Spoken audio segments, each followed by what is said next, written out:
Oh, I like that, the green one too.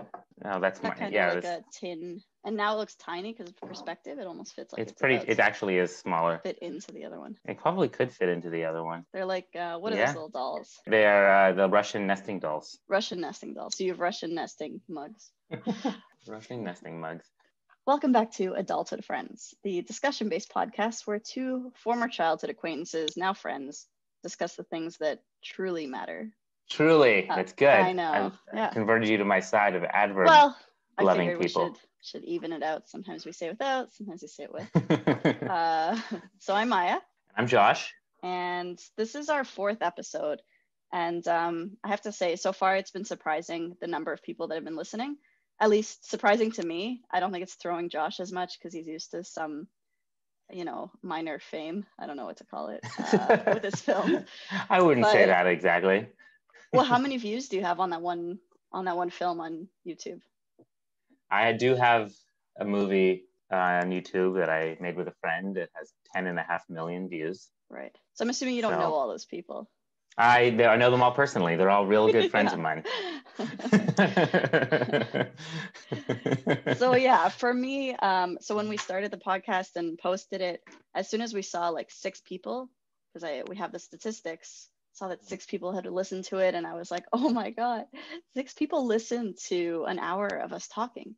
And Josh was like, But I mean, for me, even that was crazy. And now we're at 150 listens, but I mean, it's probably. It's possible that you guys just listened to the beginning of it and you're like, all right, I'm done. That's true.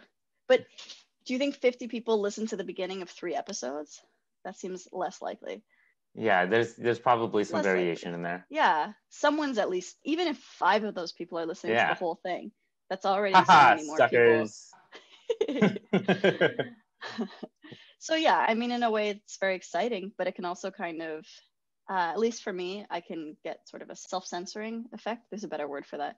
I get what you mean. I'll sort of inhibit myself sometimes because I think about all the people listening instead of just saying what I'm thinking. You get really self-conscious. Yeah, and I think that's probably something that a lot of people share. Yeah, so that's kind of leading into what we're going to talk about today, isn't it? That's exactly leading into what we're going to talk about. So our topic today is self-expression. So why do we do it? What kinds of things might stop us from doing it? So what are the challenges, and also what are the rewards of honest or authentic self-expression? So yeah, let's get started.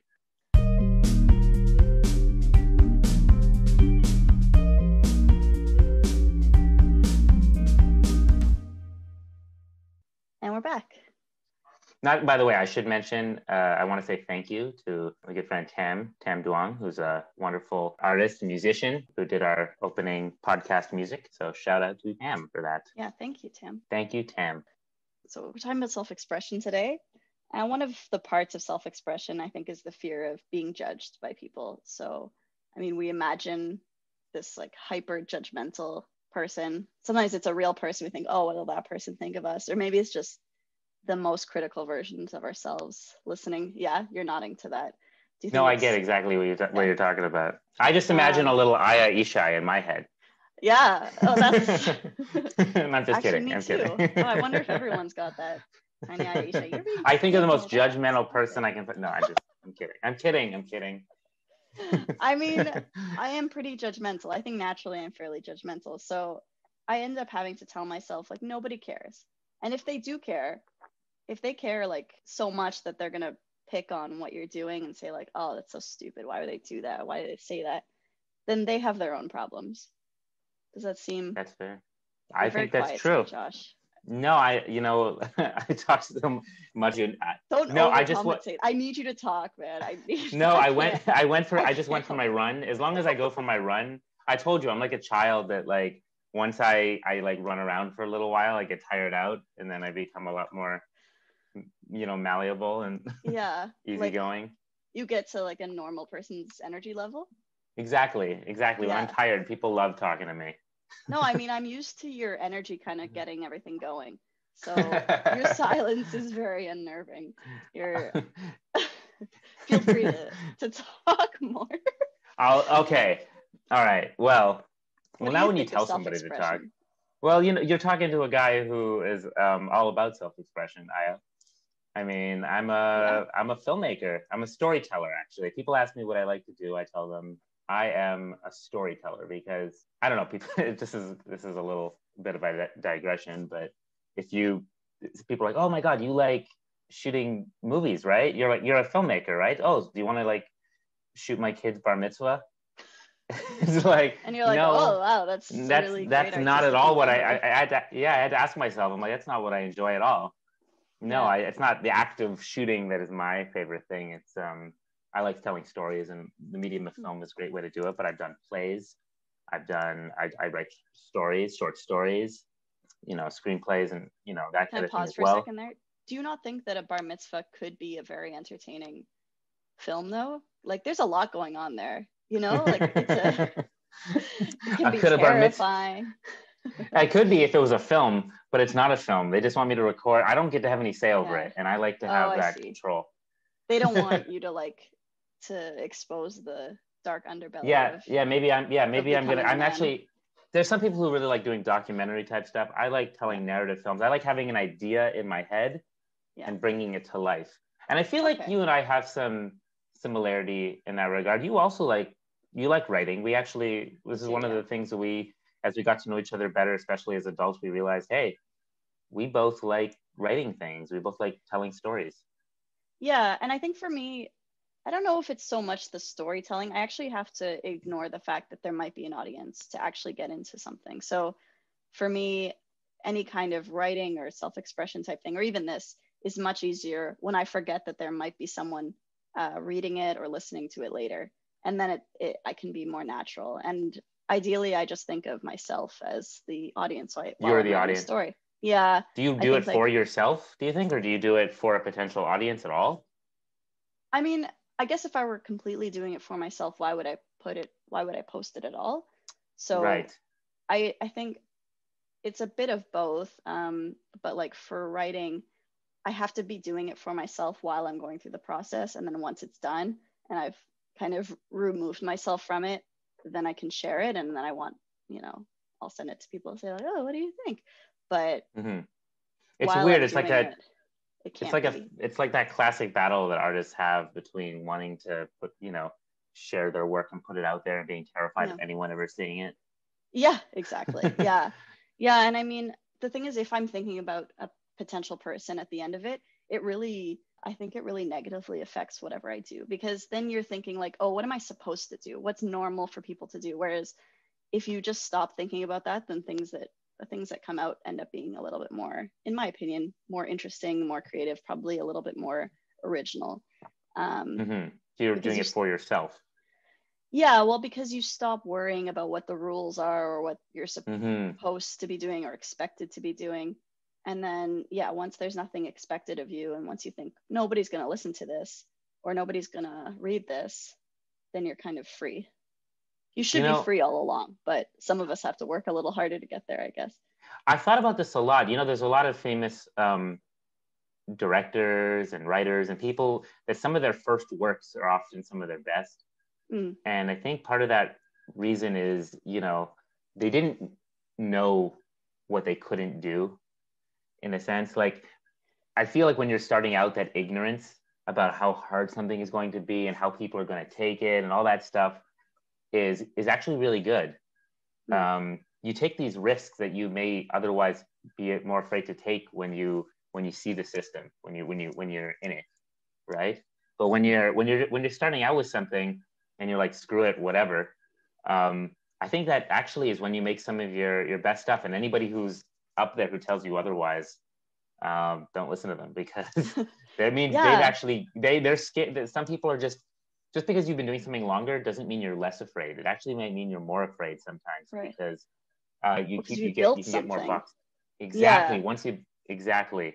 And I remember for me, for example, when I started, I used to, I started out in Canada before I moved to LA to go to film school, which is a very structured system. I remember I felt like a big fish in a small pond, which can actually be really useful, I think, if you're coming from like a small town and you want to do something artistic and there's not that much of a structure around you. You may be saying, I don't know if I'm doing any of this right. But if you just do, then you're just doing it because you love it. You're just trying to figure things out. And I ended up making, I remember like I made a ton of movies back in Canada, a ton of short films. In fact, there's this mug that I'm drinking from right here, one of my films. So yesterday, small digression. Want to shout out to your, yeah, one of my best friends here, Leopold in Paris, just got me this birthday gift. It was a mug here, and on the front of the mug, it says Balls Deep, which is the name of one of my old short films. I would say it's the top tier of my films, but it's got its, it's got its, it's got its audience. It's not like a softcore porn, or? It's not actually a softcore porn.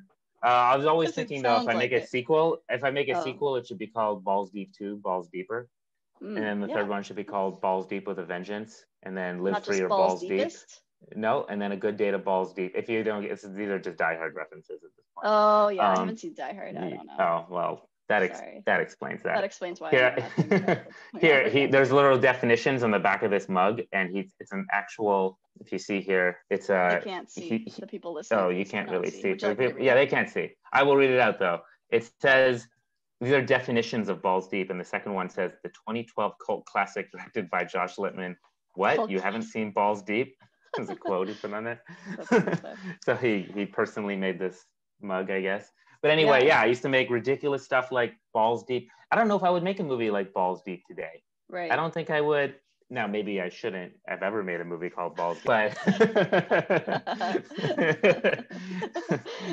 it was a situational comedy, that movie. But that desire, I think, when you're starting out to just say screw what anybody else thinks. Clearly I didn't care what anybody else would think if I was making a movie called Balls Deep. And I did that with a bunch of different artworks. Yeah. And then I got to USC.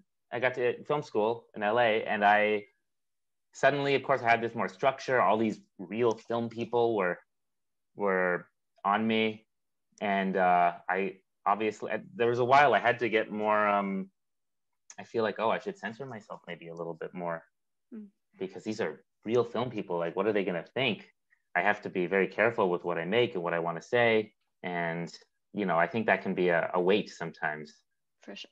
Yeah. And like what you were saying about someone who's already, been in the business or already been successful in some way, I can definitely imagine how much harder it would be to write something or, create anything when you feel even more like everyone's watching you, because in a way they are.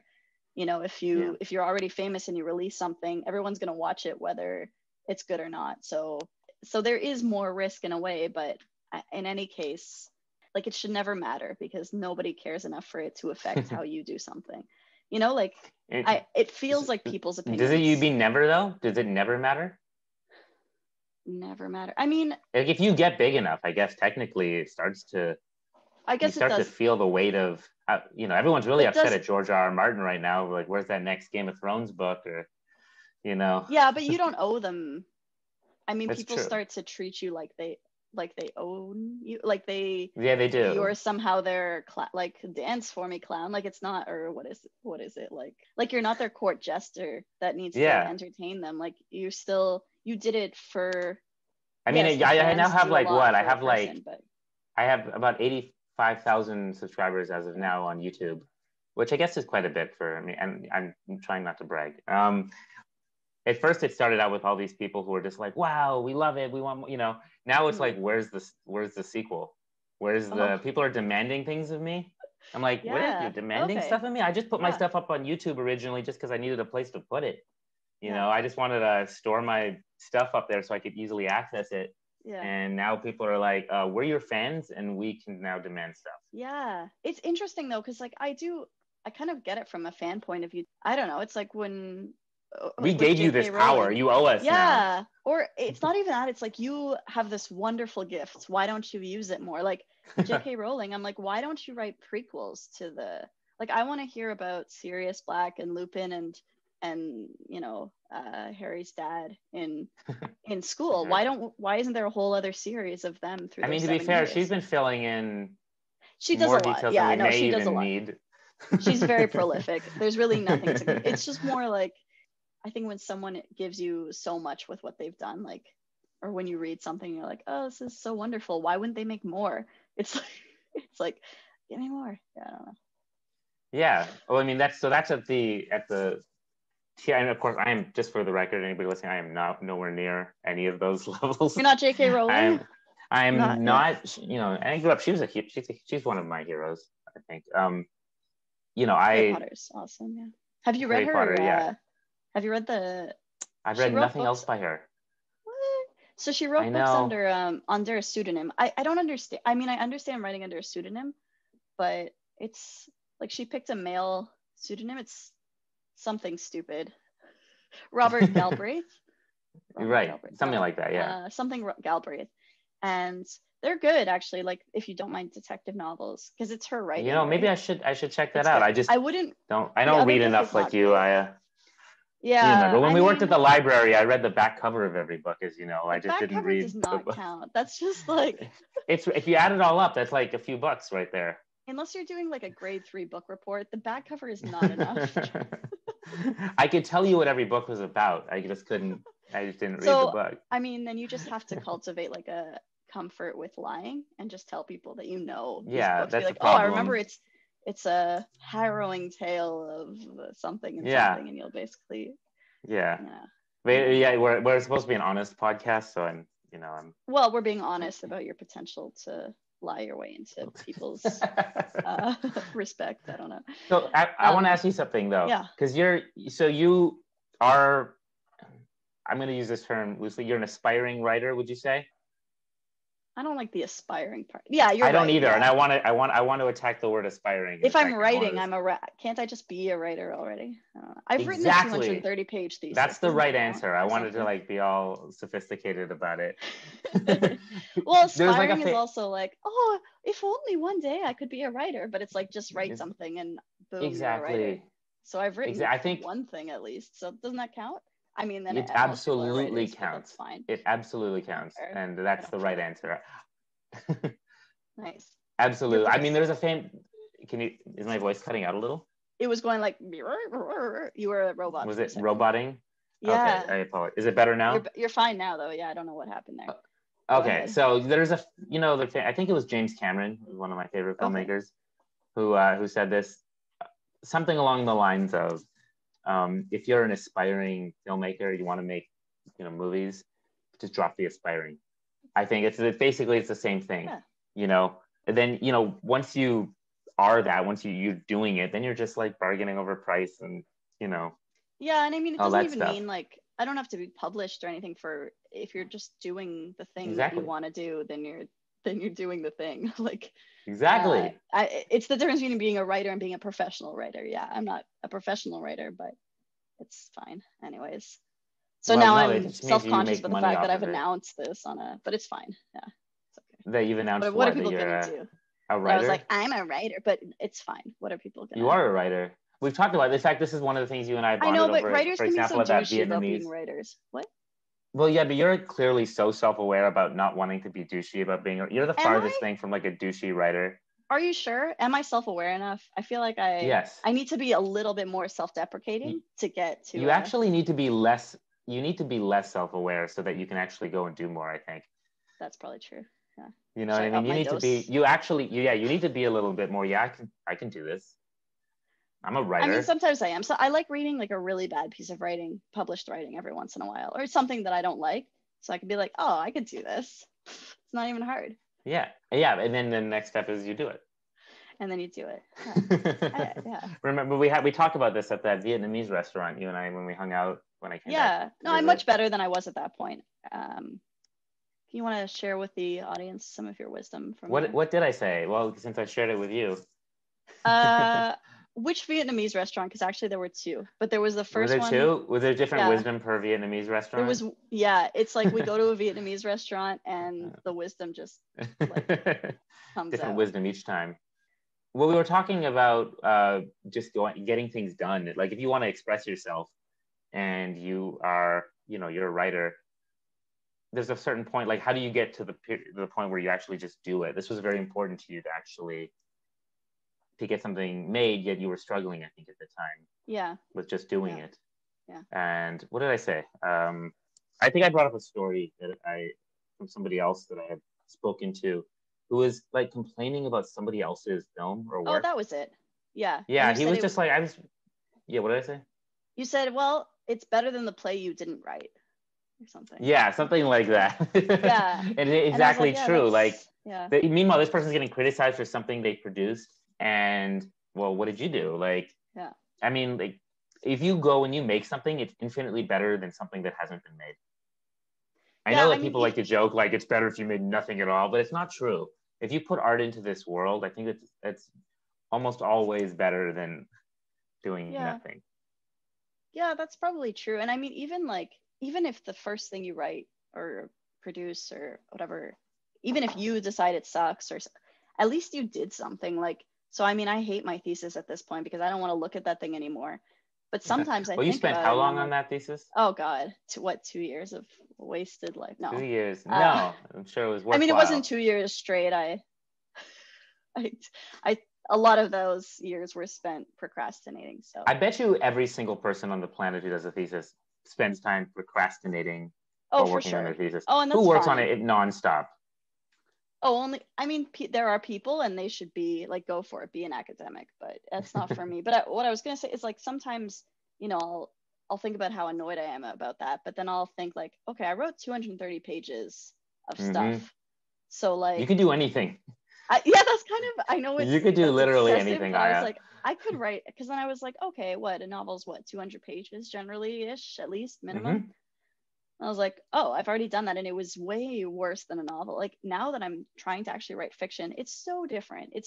Yeah, your You thesis just probably write. wasn't more fun than a novel, right? Oh, it was not fun at all. Like there were moments when it was fun, when I got all like the solid information out, like all the required stuff out. So because you have to write so much background and you have to do a lot of research, like I felt like I was looking at 10 books just to write a sentence sometimes. So when you do that, that's exhausting. It is satisfying in a way, but it's very different because as soon as I started writing more fiction type things, as soon as you're into the world that you're in there, it just comes out and you're in a state of flow and the time passes like you don't even notice. I never had the time pass like I didn't notice when I was writing my thesis, It unless I had already, was unless I was at torture the every point where single I could moment. just write.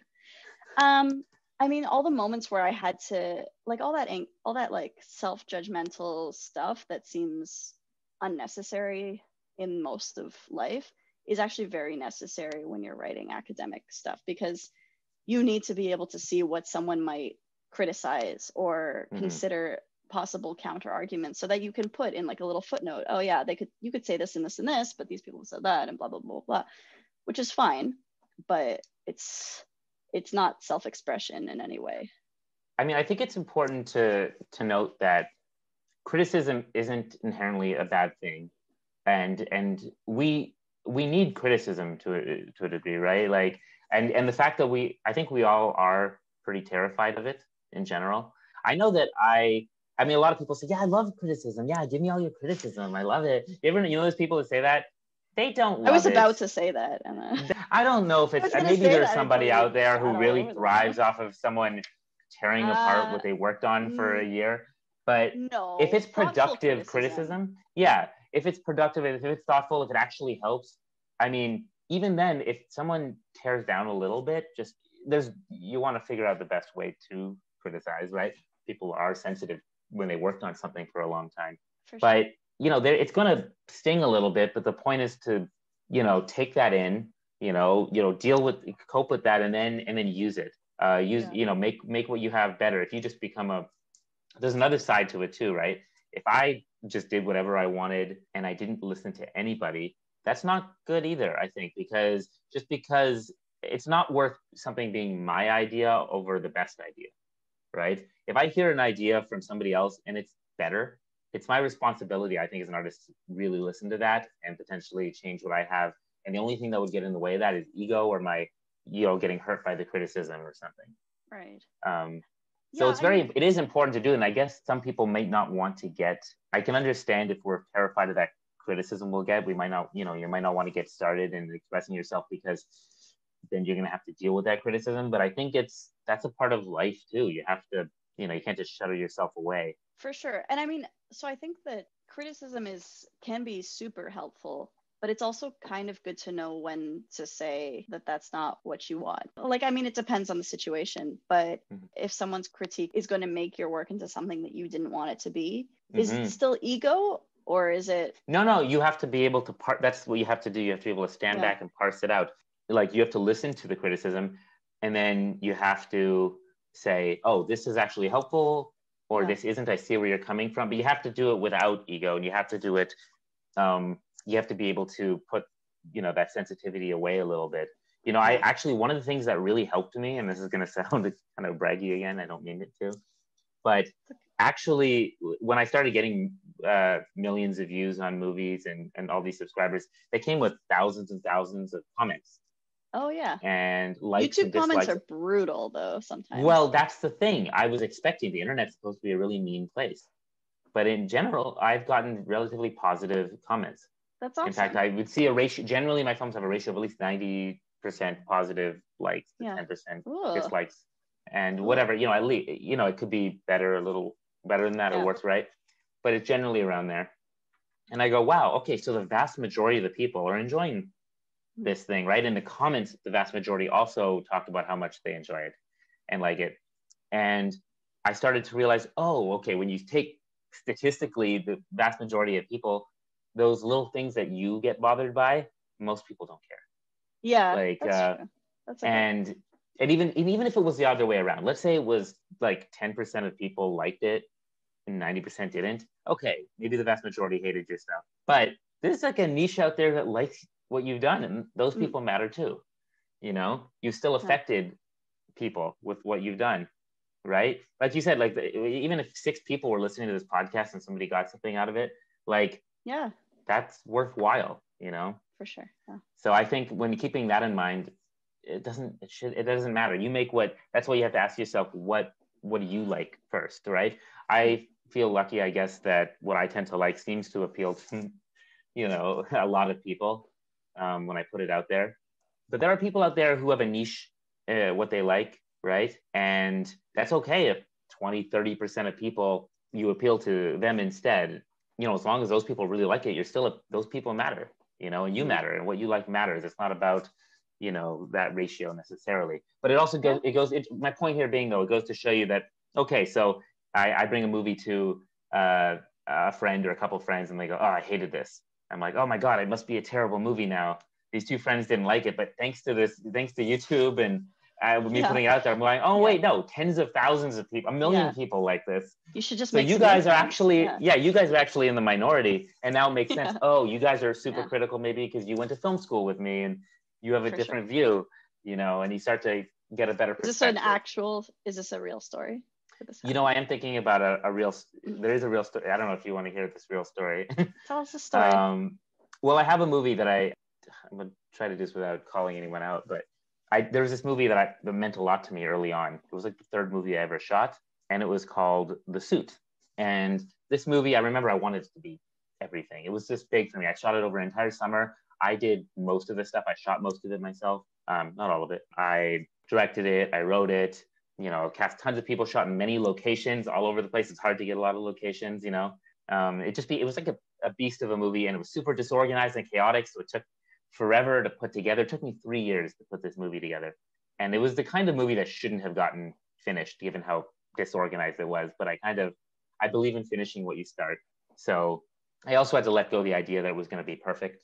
As soon as I gained more knowledge, I was like, oh yeah, this is not going to be everything. I also want to add, when you start out making things, when you only made one thing or two, you tend to want that thing to be perfect or to do everything.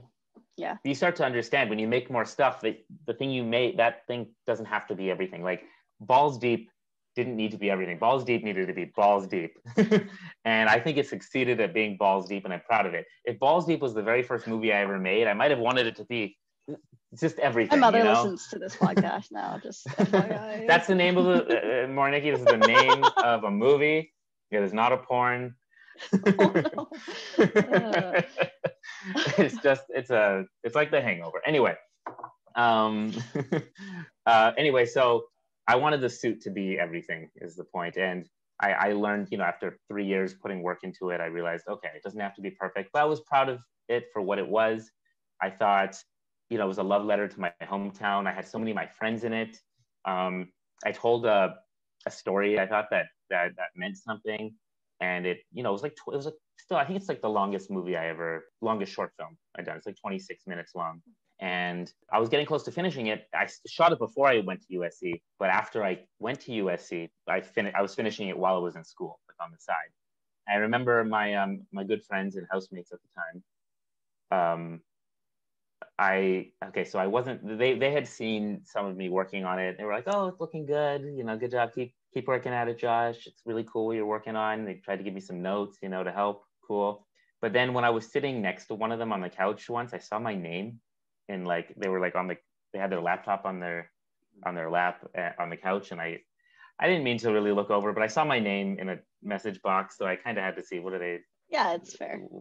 They were talking about me basically online, on like a Facebook messaging thing, and I read basically, I think the line where they basically had said to each other like, "Hey, did you see Josh's movie The Suit?" It was like, LOL. And he's like, "Oh my God, it's like the shittiest movie I've ever seen." Oh, that's so and mean. and he was like, "Yeah, haha, right." And they were just like kind of laughing about how terrible it was.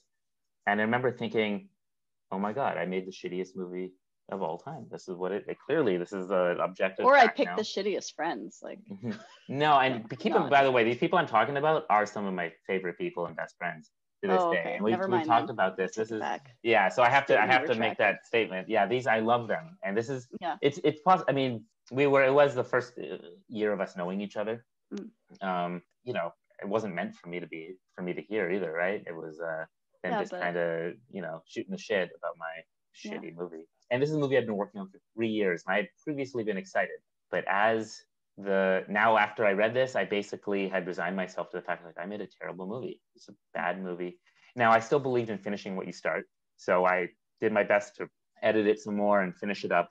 But I remember when I announced this movie, I said to I remember I made a Facebook post about it, and I said, "Hey guys, I'm really glad to have finally finished this movie. I hope all your efforts really appreciated." And I basically, it was really about the success in finishing it and everybody seeing their talents on screen and all the hard work they put in. But I was very careful I remember not saying like, "Oh my God, I'm so excited. Here's a great movie for you."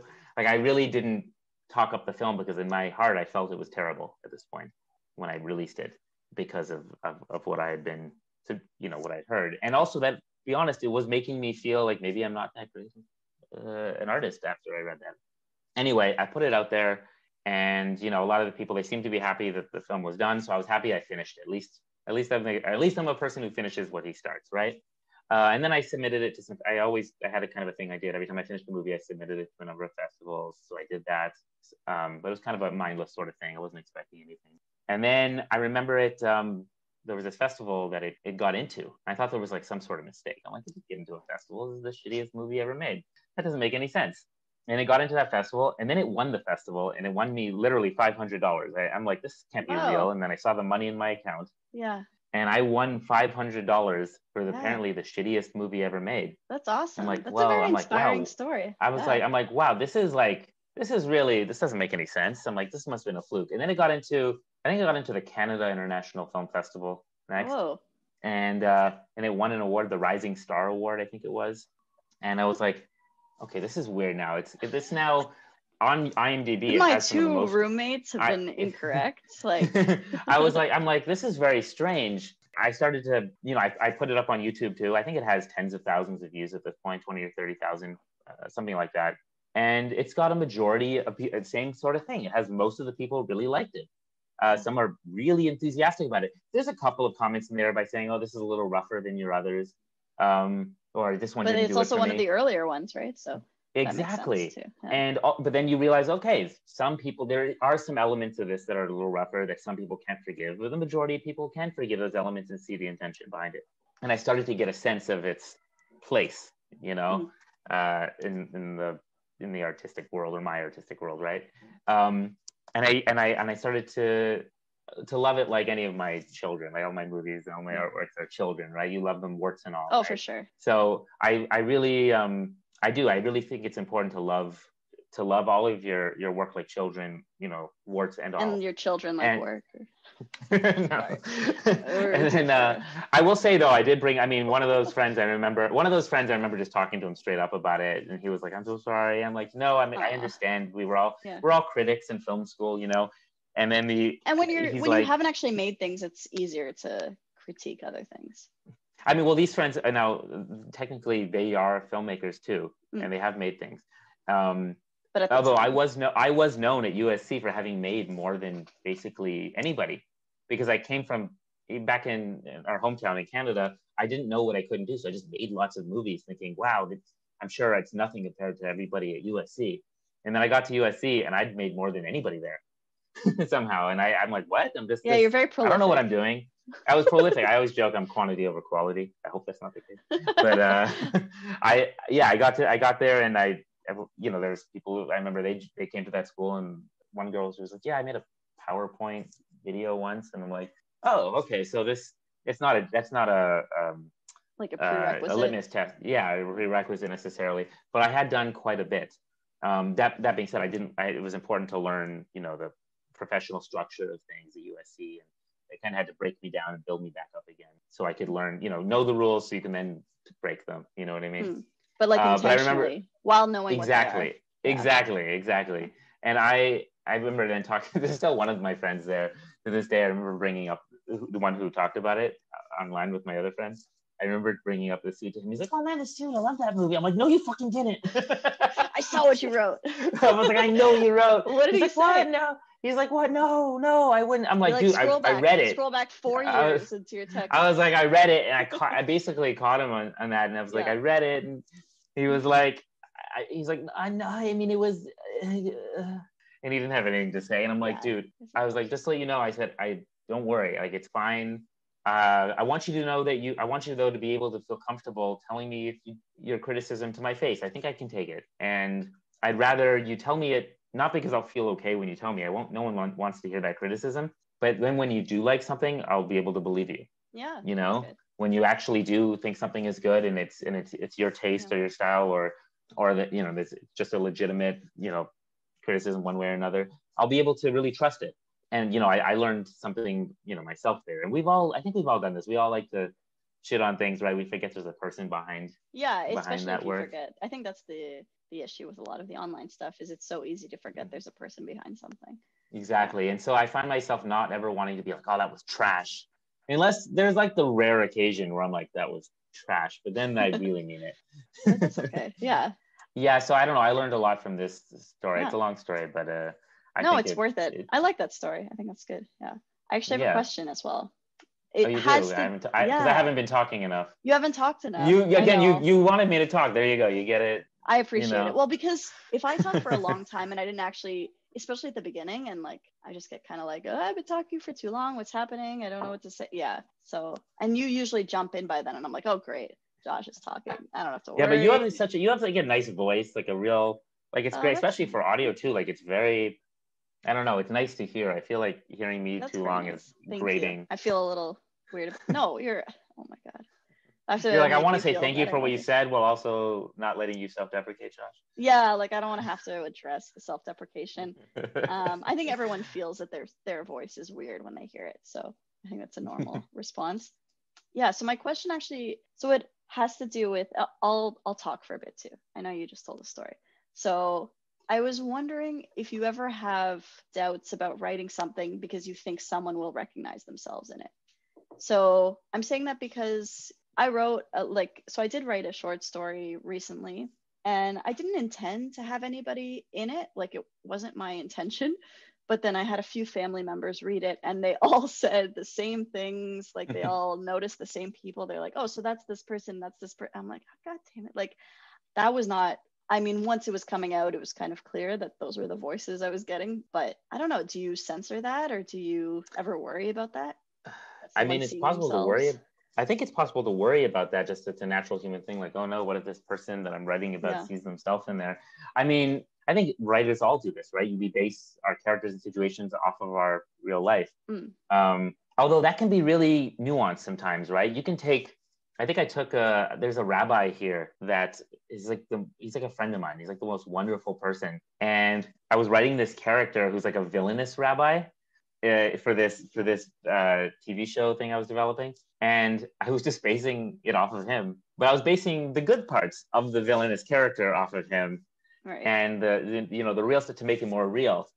But it'd be, you can imagine, like, I'm seeing this, that's supposed to be me? What do you think of me? Yeah. And it's like, no, only the good parts of him are you. And because when Yeah. you're writing, that's the A idea. You likely take story. pieces. Yeah. Yeah, you No, take exactly. pieces of Yeah. people and situations. I mean, we talked in our last episode about toxic friendships and things like that. And I Right. had a very toxic friend, as I mentioned, and I made a whole movie based on him, Right. basically. Yeah. That's And great. that being said, I'm not so in touch with him that it matters anymore. And but I still think I actually treated that character with respect in that Yeah. movie. Yeah. So, I mean, I guess you're not going to treat a character badly. I think it's more just like, We do put the people we know in our stories, but not fully. yeah. We put aspects of No, them in there. exactly. Exactly. And And it's you'll usually see like, that's natural, yeah. And I think it's usually like, hopefully the characters have some depth, but I mean, it's like a 3 or 4 page short story. Like, there's not going to be anything near the depth of a human being in that. Like, of course it's a character caricature of a human. Yeah. So of course, yeah. So yeah, I guess I don't think most people enjoy seeing themselves in that. Look, I have multiple movies where I feel like in many of my movies or my art, I'm constantly trying to understand my dad. I think a lot of it's trying to understand my dad. So I keep making characters that are based on my dad, but each character I've done that's based on my dad is a little different. Right. Okay. And I've got, it's interesting which ones are. Sometimes the dad character is not always the one that's based on my dad. Right. Yeah. Character. That's good. Yeah. And I think if you like take them all together, all the characters I've done, then it might give you an idea of my dad. But I think the idea is I'm trying to empathize and understand him. So putting, as a writer, when we take these aspects and we put them, into our art, I think it actually helps us with our empathy, and it helps others too when they're reading, try to understand. Writing good. This is a weird segue because this isn't what I was saying with the villains, but writing good villainous characters as well is really a good way of empathizing too, right? I think often a good villain is just as human as for sure. Yeah. As the hero, right? Yeah. And it's why we're often drawn to movies where the villain is our protagonist, or stories where the villain is our protagonist, right? Yeah, because we're really seeing how similar they are to us. Anti-hero. Yeah. Yeah. Now I don't know what type of character you were doing in your story, but I just think it really shows that you're trying to empathize with the people in your life. I think it's a really good thing. Yeah. Okay, let's take it as that. And actually, I was thinking about it like while I was watching. I started watching The Marvelous Mrs. Maisel. Have you seen that? I've heard of it. I haven't seen it. So it's pretty funny, and it's by the same writer. She did Gilmore Girls, and on the surface they are very different, but they're so similar in my like. To me, they seem so similar. Like the main character has a lot of similarities, and the mother, I think, has a lot of like the same, I don't want to say neuroses, but like again, a lot of the same kind of characteristics, and like they deal with the same problems between the daughter and the mom. And to me, I was like, oh, okay. And I've seen this before when I get really into like one writer's work and I'll read all their novels. Yeah. And it's kind of fun because you end up seeing like what they deal with through their writing. Yeah. I mean, honestly, it surprises us, but it shouldn't. I mean, writers, obviously, it comes down to, you can't write what you don't know.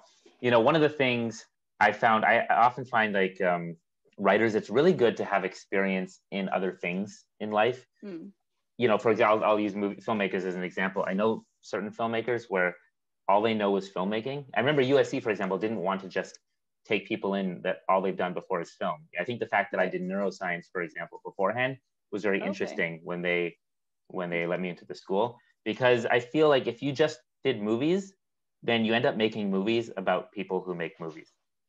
Or you start if you're a writer and all you do is writing, then you just you write about writers, and there are people who do that, but that's actually one of the least relatable things, but if you want to write about a dentist, it's hard to do when you don't understand dentistry, so you don't see a lot of writing about dentists, but that could be some of the most interesting stuff, right? So you want to Yeah. be able to empathize and understand others or get that experience yourself. I actually, it kind of ties into that. I treated a lot of my, like, maybe not as fun or not things that didn't have a clear end goal to them in life. I would treat them as writing material. So, like, for example, I mean, I worked at Wendy's for a while, and I mean, that was partly to make money, but I remember thinking, like, such a good experience for writing. It was such a good way to meet the kinds of people I would probably never speak to otherwise, or it was a way to be in an environment that I'm not naturally, and like it really takes you out of your comfort zone into a world that you would otherwise not see. And I mean, it's written about enough, but I don't know. I think it really adds, the more you've lived in certain ways, like the more you can kind of bring. For example, like I never took creative writing in past high school. And I think I had like an aversion to it. I didn't even take one for fun. I was like, no, I don't ever want to study writing. It's a good point to remind everyone. We were in the same creative writing class in high school. Oh yeah. Yeah. You and I. Yeah. I could not stand our teacher, although she wasn't wrong. But I liked it. I liked it.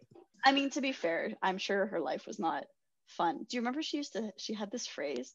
She said like something about her underwear. And it was like, nobody wants to fix your underwear. Do you remember what that I remember she was nice, and that's what I liked. She was nice, and I ended up writing stuff that I liked under her. So I don't know.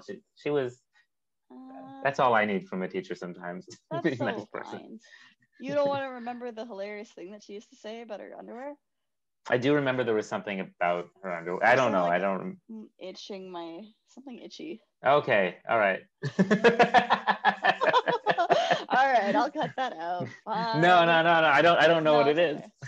It was some like ridiculous saying that she used to use, and it was funny. It was more funny. Clearly, she had a real impact on you because you remember. That's true. I really do. Like, I really picture her too. I don't know why I disliked her. I also felt like she really did pick favorites. But oh my God, was I one of her favorites? Every teacher does. I think so. Yeah. Really? Maybe that's why, because I was nobody's favorite for most of the time. So. You weren't any. Oh, really? Okay.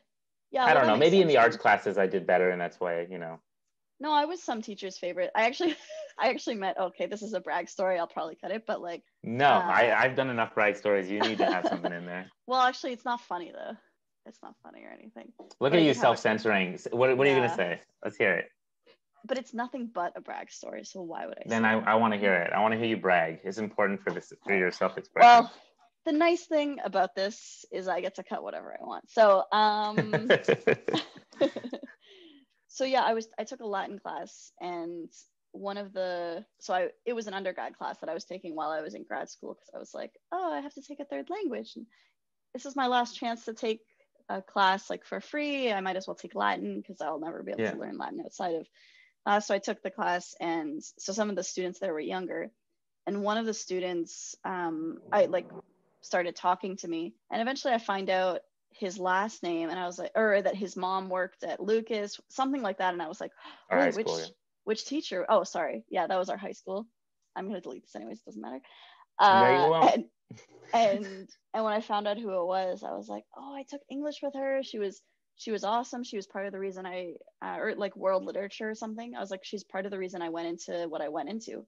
Because she really, I don't know, I just loved the class with her, and she was kind of kooky, but just awesome.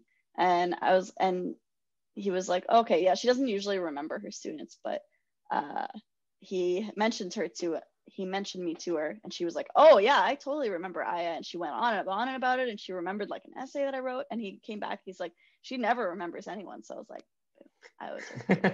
that's a great story, and you're going to keep that story in because I love it. Oh, and you know what, I'll match your brag story here. You know what, I remember that. We've heard enough. That's no, this is the difference between us. You're so encouraging. I'm encouraging it. Please, let's hear your brag story. No, I had a very similar one and I'm like, shut up. I'm saying I can relate to it. We're listening. Because when I was in grad school, I was a TA, and I just remember one of the other students coming up to me after, and being like, hey, you were like basically like a professor to me. Like, you were like my favorite professor, and you weren't even a professor. But I learned so much more from you than I did the others. And that stuff stays with you. That actually can be, but it's not just, no, that is it's not ridiculous. just, I love that stuff. It's nice. But what does it do for you when you hear something like that? That can be the motivation that you need to go down some path. You know, when you realize maybe you're good at something and you affected other people, and that's what you need with your art. Look how I tied this in. It's great. Yeah, I was surprised. I didn't think it was going to tie in. It's important though. This is how you need that sort of motive. Like I remember when when we talk about this stuff, it's always kind of braggy. But like when I was an undergrad, we've already got our listeners, so they're stuck. Go ahead. Sorry. when I was an undergrad, I thought I was going to become a clinical neuropsychologist. That was the path that I was heading towards. You know, I was taking developmental cognitive neuroscience. I thought I was going to go the academic route. And is that different from filmmaking? Oh no, it's exactly the same. But I was doing film stuff on the side because I was doing acting, I was directing plays, I was directing movies, a TV show, but it was all on the side. I'm like, I can't do this professionally. That's just something you do for fun on the side. And then when I started seeing some success, I think it was when I won this one festival that I submitted to, and I was like, oh my God, I'm getting recognized for this thing that I chose to do totally on my own accord. I didn't have to do it. It was something that I put in the work to do outside of the other stuff that I'm being told to do, and people really responded to that. They wanted more from me. And that made me realize, oh, maybe I can do this. Maybe I should, and from that point onwards, I was like, you know what? I started looking up on Google. I'm like, what are the best film schools in the world? What's the best film school in the world? And it said USC. So I'm like, I'm going there. That's cool. And that's literally what I did. I just Googled what it was. I didn't even know anything about USC. I also didn't talk about how it was like the most expensive one in the world either. But anyway. That's usually what it means by best. Yeah, it's what it means. Well. Yeah. So I was like, I'm going there. And I took you know what? I said, I've decided I'm going to be a filmmaker and I'm going to get into the school. And if I don't get in, I'm just going to try again and again and again and just make movies while I try to get in. This is just what I decided. I mean, I was like, I found my passion. This is what I want to do. And I got in the first, I was just, I just got in when I and then, changed my life and the trajectory of my life. But I remember I needed a little bit of that validation. I needed that. Yeah, validation when I, winning that festival and people telling me that they liked what I done. Yeah. You need a little bit of that, I think, it does make a huge difference. Push yourself forward. Yeah. So when you hear these things, that's what you need to pursue your art, and I don't know, have you gotten if you don't actually, that's kind of the thing, you have to actually do it first to get the validation. You can't get it before you do it, right? Yeah, you have to already kind of commit to it. Yeah, I mean, so even just getting responses from my brother read it, my mom read it, my uncle read it. I mean, they're family, but my uncle is pretty straightforward about his opinions, and my mom will think everything I do is good. So that doesn't, I mean, it counts. It's lovely, but yeah, it counts. Yeah, it still counts. And I think my brother wouldn't have said anything if he hadn't liked it. And that's fine. I mean, he's not going to bring it up to be like, I hated your short story. So he was actually like, oh, I really liked it. There was a part where I laughed. For me, if I got someone to laugh, that's success. So yes, it is. You know what, when you make something that's funny, by the way, I just want to point this out. Comedy is a very easier type of art to find out if people, to get a response for, to see because it's a very tactical response. Someone, if you get a laugh, you know that you did well. Yeah, you get a laugh, right? If someone's saying a good drama, it's not that easy to be like, did they cry, Yeah. Or did they, you don't know. Eyes wet. They have to tell you. They have to tell. Yeah, they have to tell you what they think. Generally, horror movies, you might be able to get but in general, comedy, you get, the more laughter you get, the more it's succeeding. It's just an interesting. Yeah, no, I mean, I think that I didn't plan on anything being funny, but I don't, That's part of you. Yeah, I think when I'm more natural, it comes out as comedy. So that's, I mean, that's sort of, who you haven't sent your short stories to, Aya? Yep. You have not sent me your short stories yet. When am I going to get to read this? I'll send it to you. Yeah, you're going to have to send it to me. Part of this, I think this podcast, part of it is motivation.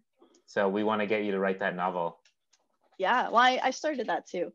So you started it? I started it, but I mean, I have maybe a page. And you know what? The hardest part is getting started. It's fun once I'm into it. I just feel like I have to get a good schedule down to be able to get into it. But anyway, it's not interesting. It's hard all the way around. I've done a bunch of stuff, and it's hard every single time getting going. It's never easy. And there is something about, so I really like your story about how you just decided that's what you were going to be, and that you were going to keep trying and keep, because I've had moments of that where it's the best feeling to decide that what you like to do or what you love to do is what you're allowed to decide to do. Because I mean, I'm imagining that your decision to, your initial thought that you were going to be a clinical neuroscientist, whatever it was. I wasn't really listening. Clinical neuropsychologist. Yeah. There it was. No, it's not easy to. It's pretty close. Sorry, I was listening. I just forgot. I mean, a lot of those come from like us considering all the factors, like, oh, what does this person want? What should I do? What would make money? I mean, and to be fair, there are practical things to consider that do become problems when you've. This is a hard life I'm living. I'll be honest. It's a hard life. But if you really want to, I mean, so I decided I'm giving myself a year, and in that time I get to, you know, commit to the writing stuff. I mean, I'm also doing other things, so I guess that doesn't really count. No, that's smart. A lot of people within that year, successful people do that. Yeah. You know, I remember I said to my I said to my dad, I want to be a clinical neuropsychologist. I said to him this, and he was like, my dad was a forensic psychologist. Oh, so, that's cool. Yeah, and I was like, I'm thinking like he's gonna be so proud of me. Like I'm following my father's footsteps, and he's like, no. He's like, no, don't do that. I'm like, what? He's like, no. He's like, you want to be a doctor, a medical doctor. And I was like, what? No, what's wrong with being I'll be like you. Like, you're a psychologist. He's like, no, shit money in Canada. You want to be a doctor, a medical doctor. And I was like, oh my God. I don't know if I'd like studying to become a doctor. He's like, you'll like the money. You'll like the money once you become a doctor. And I was like, Dad, I don't know. I think I want to be a psychologist. I think I want to be a psychologist. He's like, no, be a doctor. So then I was like, I came back to him later, I remember, and I was like, Dad, I'm gonna be a filmmaker. He's like, no, be a psychologist. He's like, I'm sorry. I was like, too late, Dad. Too late. To this day, I mean, it's, you know, it's definitely not the easy path, but there is something, like you said, to be said about, once I realized what I wanted to do, what I was passionate about, there was no choice. It was just a matter of how I'm going to do it, not whether I'm going to do it. And it's kind of freeing to give yourself permission. Yeah. I don't know. Yeah. And it's not, again, there's a lot of society will tell you things, and parents will tell you things. And, for sure. And especially, I mean, it's interesting here in North America, you're going to hear different things than in, let's say, Europe, where they might value the arts more, you know? Yeah. Yeah, that's true. I mean, and so I just with your doctor thing, my dad also said, like, be a doctor. I took all the sciences in the Jewish thing, and in right? high school. It's such a Jewish thing. He was like, we have a lawyer, we have an accountant, now we want a doctor. So I did get a doctorate. I went around. There you go. You're a doctor, but is it? So I'm a doctor. He's like, I meant a different type of doctor. Yeah. It's not good enough for you now, Dad? I gave him like a little quote that he can use now. So he says, so I told him like, yeah, I can't heal you, but I can correct you. So now he likes using that. He'll be like, she can't heal you, but she can correct you. So he loves that. But when he was telling me to be a doctor, I was like, and I mean, I kind of like, I didn't really ever consider it seriously, but I did take all the high school things in case. And I realized later, like, okay, I can't look at a needle. Like I'm the person who like goes or like closes her eyes. A lot of blood, I'm like, woo, like I'm not, no part of me. You knew pretty fast. Yeah. Like you'd have to force it. Yeah, it would make no sense. And like the stuff that they have to go through to get there, it's just to do it for money or because someone told you that you should do it. That's a lot of years of your life. You have to be honest with yourself about whether this is something, a path you want to go down, you know? Yeah. So it's just a funny. It really matters. It's a funny one. Well, I have a question for you now, I guess. Yeah. So this has been, you know, we've been living in this pandemic year, as we've been calling it. I guess we've already moved into the next year. Next pandemic. You know, self-expression has been kind of, it's come to the forefront more. Yeah. During this time, because so people had more time at home and more time to, maybe you can't do certain other things anymore. So you've had time to focus. They can't run away from themselves as easily either. Exactly. Has that helped you in your endeavors? Being a writer? It helped me finish my thesis, and it's helped me since then too, because I think it's easy.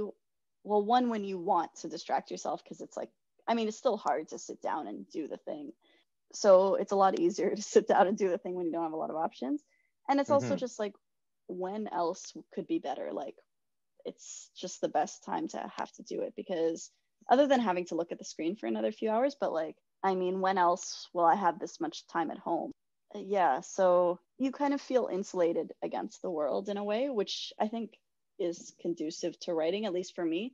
If I feel like there's Yeah. kind of a bubble between me, or like a cushion between me and the world, I can kind of just, I can focus in a way. Yeah, no, I get that. Yeah. Yeah. How about you? I mean, well, for me, I guess I get what you're saying. I think that's true for me sometimes. But I Yeah. guess I also, if I'm honest, I do work pretty well under pressure. I don't know why I taught myself that. So when Yeah. things are hectic and crazy, I don't know. I think it's because it forces you to be more efficient and get things done. I think a lot of people have had actually trouble during this time saying, I have all this time. How come I'm not more productive? Right? Why am I not getting more done? And I think that's also understandable that sometimes, that you don't. Just because you have more time doesn't mean that necessarily it makes you like, you might make sense that you should be able to do it, but there's like some sort of block during this time. I think when life slows down, so does our creative side. No, that makes sense. And I mean, I think that was because that was something I had already struggled with. And anyone who's in, I guess, grad school or something similar, where it's you're kind of on your own time, and you have, it's like you have homework, you have stuff all you the already time. had the homework though too. You had I it like already set in had front of you, everything all stuff the to time. do. Yeah, with very little actual structured time. So you end up having to have very good time management skills. I'm saying that, but it's kind of hilarious because most of us do not.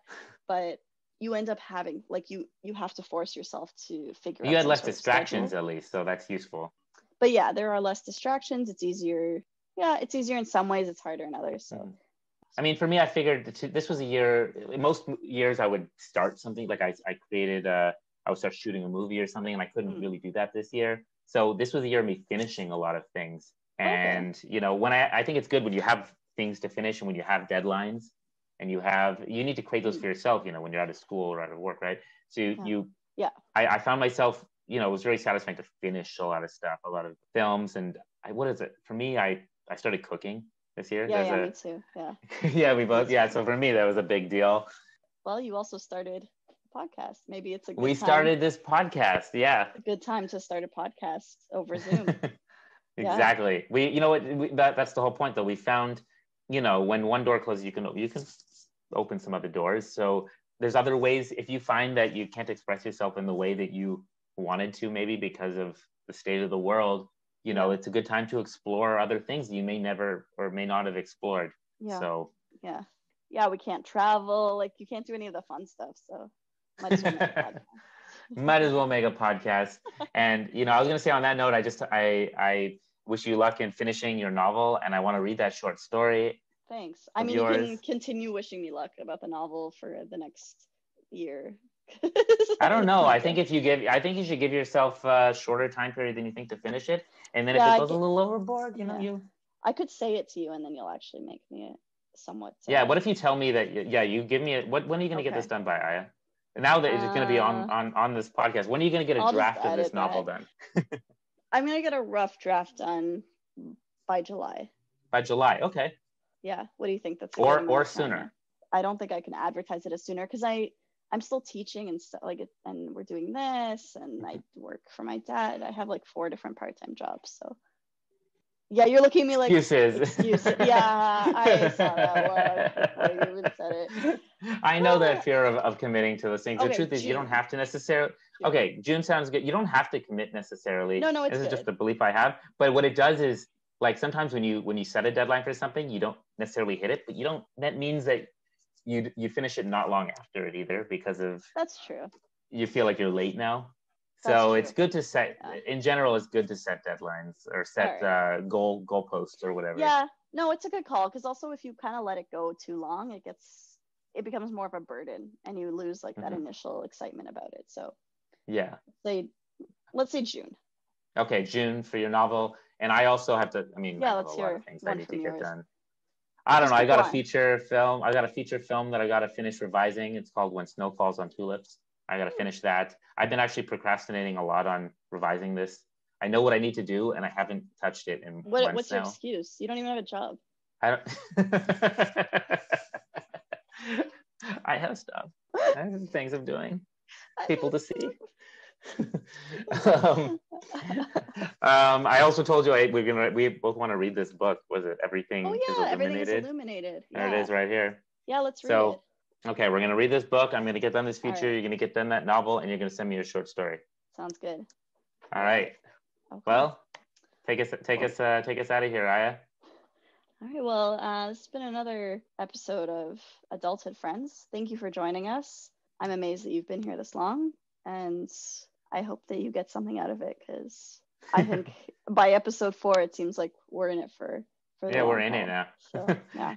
And also, if you could do us the favor of liking our new Facebook page and subscribing or following us on Spotify, Google Podcasts, Apple Podcasts, or wherever you like to listen to hear more weekly podcasts. All right. And have a nice week.